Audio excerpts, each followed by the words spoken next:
Comes up regularly, but you don't use it very often. But if you're creating your own vector illustrations, like if you find an image that you want and you want to vectorize it and quickly color it, these are the techniques that I would use to create it. When setting up your document, so here's how we're going to do it. You can go to File and New. The size of our document is going to be a half a page, so 5.5 by 8.5. And I'm originally going to set this to one artboard, not one column. We'll say OK to that. Later on, we'll create more artboards to work from. I'm going to place my picture inside of here. And what's the quickest way to vectorize a pixeled image? Image trace. Image trace. So I've got it selected. We'll use image trace. This is a large image, so you may get this error saying, hey, it's really big. Are you sure? We'll say OK to that and give it a second to process. Now, the image that I gave you, I intentionally made it too light so that when it finishes, it's going to show up just a solid white thing. What do we do in order to adjust so I can see the rest of it? Yep, go to your options, that little icon right there. From here, this is where you adjust your threshold. Usually if you bring it up more, it'll pick up some of the lighter areas, and that should show for this one. Give it a second. So there they are. Remember, black and white is the default. And to make it simpler, I'm going to tell it to ignore the white. I want to get rid of the white areas so I can fill those in with my own colors. If you look under the Advanced tab, right here, you can tell it to ignore white. It'll do one more pass, and that'll actually get rid of all the white and just leave me with the black outlines that I have. All cool? Nothing we hadn't done before.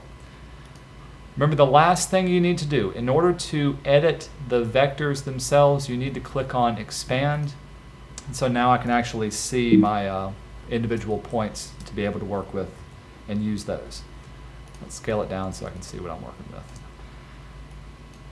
Initially, they will be all grouped together. So you need to ungroup them, break them apart, go to Object, ungroup it, so that I can select the one that I want. So if I want this character, I'm just going to cut him away and select the rest of them and delete them and paste. Did I lose anybody on that one? Easy stuff. So let's work with him. Let's make him big enough so we can see. Oop, here's your... So I've got him vectorized. Here's the fun part. How do we quickly colorize him in? Before, I would have had you put him on one layer and then on a layer below it actually make shapes and fill it in quickly on the inside. Or you could have used your shape builder tool, choose the colors that you want and click inside of the area to quickly fill it in. Let's choose a color we can actually see. What we're going to use is called Live Paint, or the Live Paint bucket. You find this tool, it's underneath your shape builder tool. So if you click on it, Live Paint bucket is what we want to use. K is the keyboard shortcut to get it. With this tool, it allows you to click inside of an area, and just like in Photoshop with your fill bucket, it'll automatically fill it in. I've got my objects selected, and I'm just going to choose, we'll start off with green. By the way, I pulled up just some pre-made color swatches, so that's where I'm pulling those from. When I click inside of it, automatically fills in wherever I'm at. Now it's going to convert your object to a special live painting kind of object. By that I mean it's actually going to look for the edges. You can see when I roll over it, it gives me a preview outline of what the area looks like. So it's looking for that vector shape. So if I wanted to, all I got to do now is go in. I've got green selected. I'm going to fill him in with different little things. Maybe he'll have some green hat. Now there will be some issues coming up with this. In Photoshop, when you use your paint bucket tool, so I want this to be like green, red, green, red, green, red. So this will also be green. For this one, check out what's happening. My object is one solid piece. There's an opening here. Where's it stopping at? Right there. It's actually noticing a little bit of a gap. This comes in handy for areas like this. So notice that it's open right there. I can click inside of here and still fill it in. It notices the little gap. Now that's annoying right here because I don't necessarily want it to end right there. I want it to maybe end right here. There's two things that you can do. You can adjust the size of your gap by opening up the options. The options for this one is also found at the top. There they are right there. Here's what they look like. Paint stops at, there's large, medium, and small, and even custom size gaps. Pretty cool. With it chosen, you can actually see where those gaps are on here. I've got large, let's do medium gaps. So with medium gaps, you can start to see I actually get smaller little areas that it will fill in. Or small gaps, now it actually goes away and sees this as one solid object, and there's really very few small little gaps. So that's one thing to pay attention to. If you need to change the stopping point of where you're filling in, open up your gap options bar, which is found right there. For now, what I want to do is I want to tell it exactly where to stop. What Illustrator is doing is it's looking for where the lines are in your vectors, right? So I'm going to actually draw a line, just a blank line right here. To do this, I'll use, you can use your pen tool or your pencil tool. I'll just use a straight line tool. Set my fill and stroke color to none, and I'm going to draw a line right there. It's a no colored line. If I deselect it, you can't even see it. Now, watch what happens if I choose my fill bucket again. Got my fill bucket. Hey, is it stopping right there?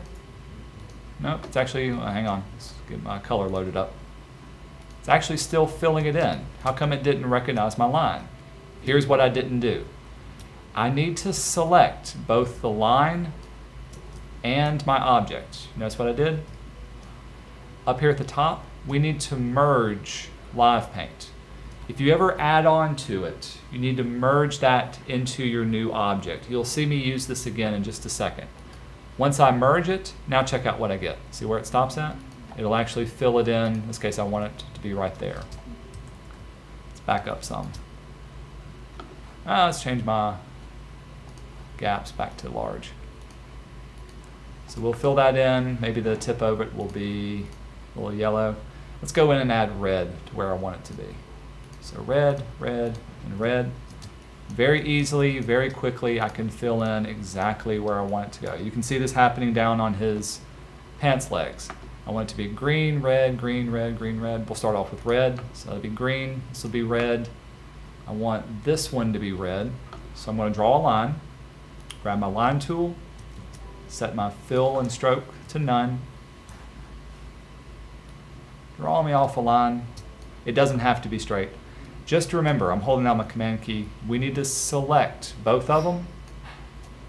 So with both things selected, we're going to merge them together. Now when I grab my paint bucket tool, I can actually fill it in. Oops, make sure you got red selected. Okay, there we go. Fill it in and get the colors that I want. This makes it so much easier. It takes a lot of the guesswork out of filling it in. All cool? Any questions so far? Let's fill in his top up here. Maybe he's got some red mittens, and we'll do an orange belt. Ooh, he's got to have blue hair.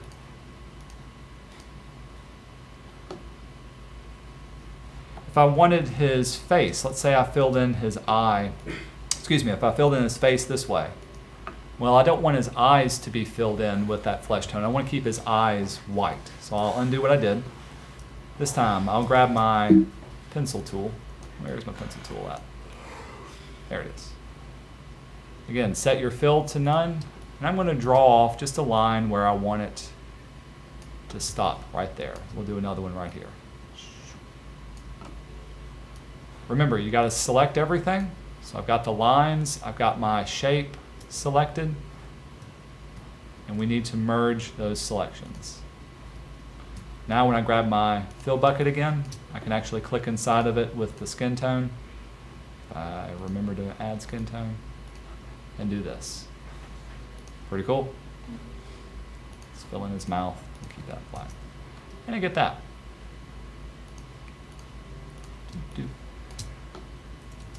Let's see, different color, presence. Just a few clicks, you're able to fill in exactly what you need to work with.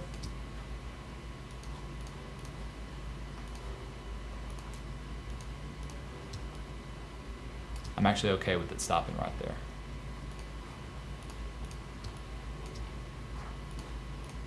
Okay, y'all get the point? Here's the next part, adding shadows. I know I missed one of his legs. Adding shadows and highlights to your area. Once you've got it made, so I quickly was able to fill it in with the colors that I want, how can we go back in and add shadows? One thing about your Boy Scout patch that you cannot do is change the transparency or blending modes of your objects you're working in. Make sense? So you can make objects, just keep them 100% opaque. Don't use multiply or overlay or anything like this. If I wanted to, if I could do whatever I wanted, here's how I would normally add a shadow. If I grab my pen tool, I would use a fill color like, we'll say, a certain percentage of gray. And I would draw off the shadow area that I wanted. Let's say I wanted to add a shadow like this. If I wanted that to blend in and look like it's a shadow, I would open up my transparency, change my blending mode from normal to multiply. And so I get a shadow area, looks like that, pretty cool. But you can't do this on this project. You gotta keep everything a solid color. So changing up the transparency like this would not do. Instead, we're just gonna paint over a darker version of red or darker version of green. So here's how to do this. The tool I'm going to use is called our Blob Brush tool. If you don't remember using this one, this allows you to quickly paint and fill in an area. Let me do it off to a blank area right now. It works like a regular brush. Whatever color you have loaded up, when you click and drag, it paints inside of it. If I got it selected, let's see. And it paints it as a filled object. You can actually see the vector outline for it as well. And whatever you paint, it'll add on to that selection. If you double click on the tool, you can open up the options and actually see some of the ways you can change it up. You can change the size of it really easily. You can even change the roundedness of it, so you can give yourself a more calligraphic kind of brush that would paint something that looks more like this. Pretty cool. The main thing is you're able to quickly and easily paint off and fill in an area. So let's use this for our object that we just live painted. Here's how to do that. I've got my object selected. As with doing a live trace, you need to expand it. Once you expand it, then you can actually see the little vectors that are part of it. Otherwise, you're not going to see your vectors to paint with. I'm even going to ungroup it, because remember, they're usually grouped together. Select the area that you want to paint inside. So right now, that's an object, that's an object. Everything is its own object. I've got it selected. I'm going to do it wrong the first time. And I'll show you what makes it wrong. Got it selected. To paint inside of the area, check out the bottom of your toolbox. You've got 3 different modes down here. You probably never have seen these. Typically, when you make something, draw normal, it'll add that object on top of it. You can tell it to draw behind it, or you can draw inside of it. I'm going to choose draw inside. Check out what I have. Around my object will be a little kind of bounding box. Make sense?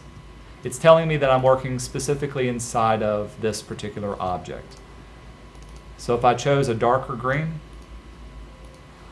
and got my blob brush, wherever I paint, it stays inside that object. Make sense? Pretty cool. Now, I told you I did it wrong. Right now, it's still in draw inside mode, so wherever I paint, even if I go outside, hey, it's not doing anything. Not until I double click and I get outside of it. Now I can actually select and do other things. Here's the issue that I have.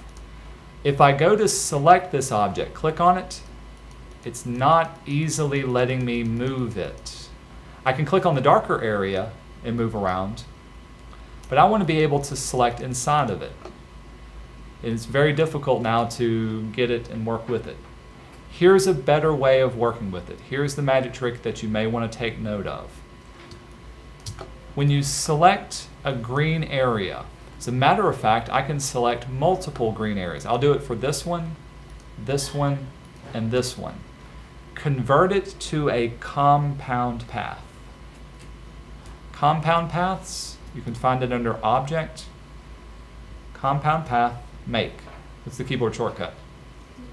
Command 8. All right, looks exactly the same. I'm going to do the same thing. I've got them selected. As a compound path, it's going to see all of these as one object. Let's get my darker green. Blob brush. Oops, actually got to select it first. Select it, go into Draw Inside mode. Now let's get our darker color. Paint inside of it. So I'm painting on inside mode. There's my shadow for that one. If I go to deselect it, watch what happens now when I click on the green area. Aha! They all select, and I can select the inside of it. Make sense? Pretty cool. Drawing on the inside is kind of actually a quick way of adding a clipping mask. Oh, now I got it off by a little bit.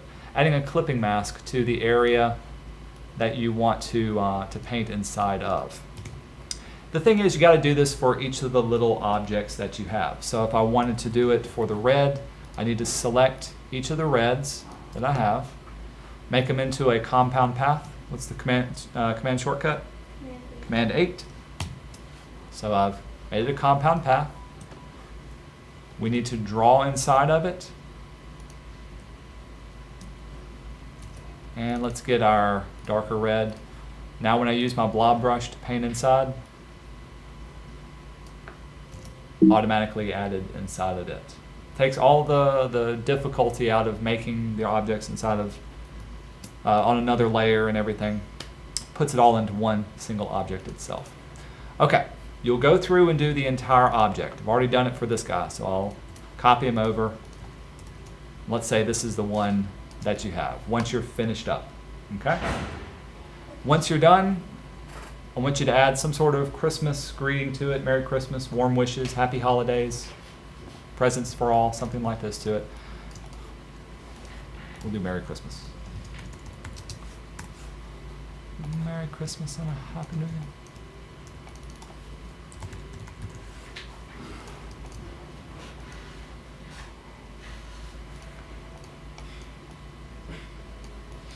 Give it a background. This is where those other assets come in. So if you wanted to, say, put one of these into your design somehow, you can do that. I'm going to keep mine really simple. I want you to jazz yours up a little more. I'm just going to change the color of my background.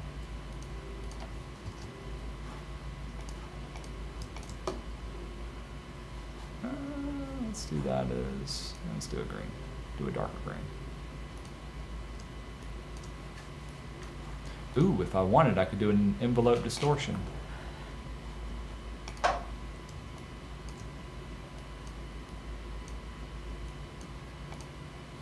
Okay, we'll stick with that. You can even use your blob brush, choose white. We'll set my brush back to being very rounded. The keyboard shortcut, if you want to change the size of your brush, is still the bracket keys, as in Photoshop. To change the size, you can do this on the fly. Open and close bracket. I can very quickly add some snow to it. So here's one option that I have to work with. There's my design, or better, here's a better design that I can work with. What I want you to do is give me 3 different color options. To do this, we're going to use our Artboard tool. Artboard tool is this one right here. This one allows you to change the size and shape of your artboard when you have it selected. So you can click and drag up and down. What we want to do is just to make a copy of everything that's on our artboard. With that tool selected, you can click on this icon, the Move and Copy Artwork. When you hold down Option and drag, it copies everything that's on that artboard. With your new copies selected, I can select everything on that layer. So I've got all of this selected. To change the colors, we're going to use the Recolor tool, which is found right here.